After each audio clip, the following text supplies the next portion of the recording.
两个最大的风险源在同一天退潮。霍尔木兹海峡要开临时走廊，油价一周跌掉 8.5%， 长债空头被贝森特看跌期权反杀，市场从怕切换到等。好，2026年8月26日，侯强派作手一起来发现全球市场的投资机会。那么昨天我们聊过，这个星期有4件事绕不开，那今天呢，其中2件就提前松动了，一个是油价，一个是长债的收益率。那么核心判断先跟大家说，就是市场这2天从怕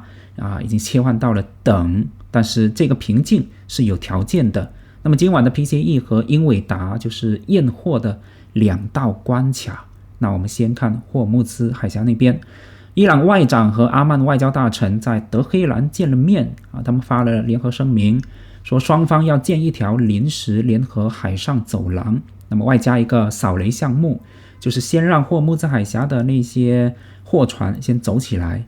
那伊朗的副外长还放了时间表，就是30天到60天内去谈出一条新的永久的航线，霍尔木兹海峡永久的航线。那么注意这个词临时，就是不谈主权，不谈海峡以后归谁管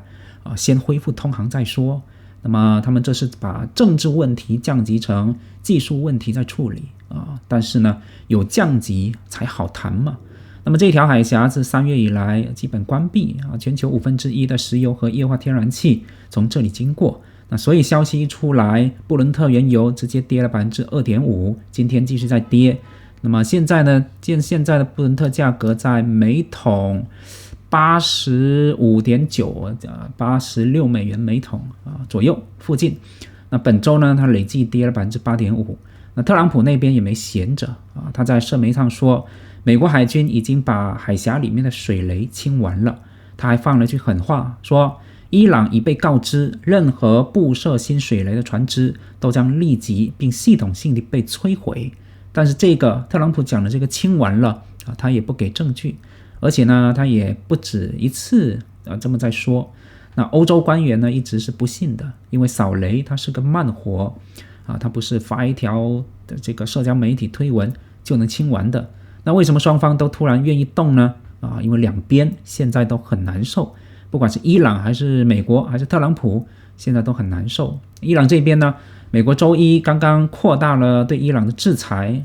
就威胁惩罚所有跟伊朗做生意的那些国家。那么特朗普这边，路透社和易普所的民调显示，美国公众对这场战争的支持率呢降到了开战以来的最低。那特朗普他本人的支持率也达到了历史新低，而11月就是中期选举。那总之在这个节骨眼上，油价它能降下来，对做投资的大家来说就是好事情那我们接着再看债市。那昨天我们聊财政部长怎么救长债，以及他出这张牌的效果会是什么样的。今天有了新的答案，就是他出的招，他放出的牌开始起作用了。彭博社今天的报道就是美国长债市场出现了空头挤压，30年期国债和互换的这个利差收窄到了2月以来的最小。10年期收益率呢，从上周的 4.75% 这个高点回到了现在是 4.64% 那么期权市场更明显，长债期货的看涨期权相对看跌期权急剧上升。有衍生品经纪人说，现在市场最怕的不是利率飙升，而是利率因为干预而暴跌。那么这句话大家细品，就是那些做空长债的人本来赌的就是财政部他捍卫不动，对吧？他救不动这个债券，结果呢，贝森特他用预期管理也就仅仅只是动动嘴巴而已，他还没有真正去花那什么 TGA 上面的账户上面的钱就把这些长债的空头给挤了出去。那么花旗的利率策略主管说，贝森特最近的动作从加码回购到日元干预都在说明这个人，也就是贝森特，他准备不惜一些代价达到他的目标。那么我在昨天的视频里面也提到，就是贝森特他这种就每天出来打一棒，每天出来放一张牌一定是会让债券的空头感到非常的难受的。那当然反对的声音呢，它的分量也不轻，就是德鲁肯米勒他公开说，写专栏说，这个贝森特的干预是个错误啊。那德鲁肯米勒他可是贝森特以前在对冲基金工作时候的上级兼导师。那其实华尔街都知道，就是回购在技术上能压收益率，但收益率高的根本原因就是结构性的财政赤字这个问题现在目前为止1分钱都没有变。然后接着我们看今天晚上最重要的2个考验，第一个是 PCE， 今晚8点半公布，美联储最看重的这个通胀的尺子。那昨天还有一个增量数据，就是美国8月份消费者信心呢跌到7个月的低点那如果说通胀还是继续在高位黏着信心呢又在掉，那么这个组合会让市场朝着哪个方向走，不用我多说，好吧？那第二个，英伟达的财报，今晚美股市场收盘后将会发布。那么英伟达股价在连跌7天之后呢，昨晚终于反弹那分析师预计它上个季度的营收几乎翻倍达到920亿美元。这什么概念？它比任何一家的它的竞争对手全年的营收还要多。但问题也出现在这，就是现在预期呢已经打得非常满，所以英伟达的财报如果仅仅只是好消息，那也只能算及格不算特别的惊艳或者亮眼。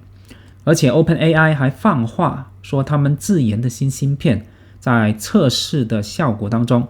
表现超过了英伟达现有的产品线，包括英伟达高端的芯片 Blackwell 已经超过就是测试的表现超过了英伟达的这些产品。好，那外汇市场我们也讲一个细节，就是现在日元呢是停留在了159，这个稳稳低于上个月就美国跟日本联合干预的那个触发线，等于是市场默认了上次的这次干预有效。那么日本央行行长织田河南就是本周他不去这个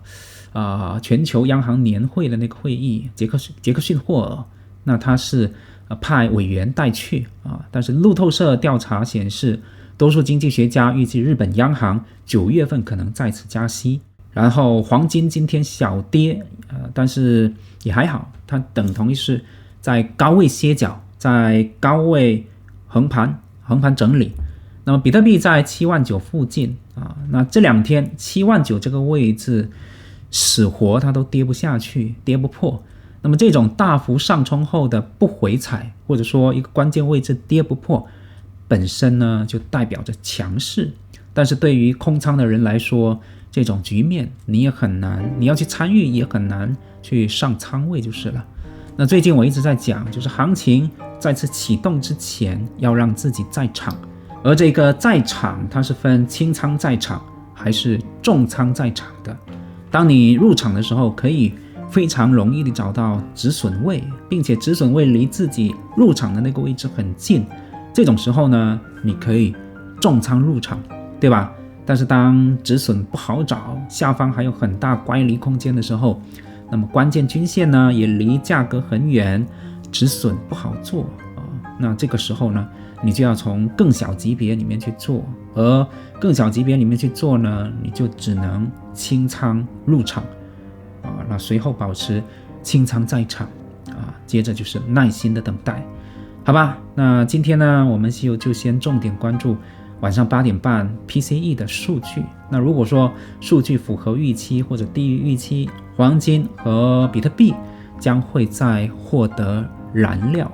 OK， 那以上就是我们今天所有内容的分享，我们就明天再接着聊，拜拜。